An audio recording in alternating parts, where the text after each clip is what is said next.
5 নম্বর question দেখা কি কইছে এটা ঘনকীয় কাঠের টুকরা এটা পৃষ্ঠের উপরে একটা অর্ধগোলক আকৃতির গভীরতা কাটি লওয়া হয়েছে যাতে অর্ধগোলকের ব্যাস l আর ঘনকের কাকর হইতে কে অবশিষ্ট অংশের পৃষ্ঠকালি নির্ণয় করা। তার মানে এটা ঘনক আছে, ঘনকটার উপরে তো এটা অর্ধগোলক আছে আর কাটিল অংশটার ব্যাস কি মান আছে কসুন বা দৈর্ঘ্য কি মান আছে l আছে।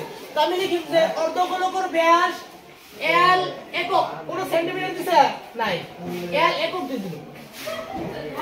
তাহলে এর ব্যাসার্ধ কি হবে l/2 একক নাকি?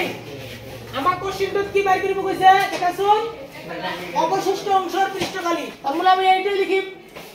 এতিয়া ঘনকের ds এর ফর্মুলা কি আছে 6l² অর্ধগোলকের বক্রপৃষ্ঠকালির ফর্মুলা কি আছে 2πr² এটুর গভীরকালি মানে বৃত্তকালি πr²।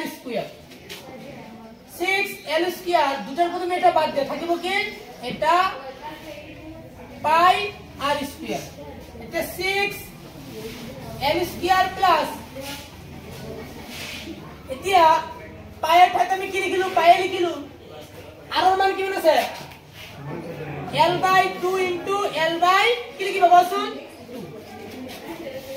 6l² প্লাস পাই ইনটু l ইনটু l কি হবো l² 2 গুণ 4 কিবা লসাগু লওয়া যায় না 1 4 গুণ 4 4 6 গুণ 24 l² প্লাস 1 পাই l² গুণ পাই l²।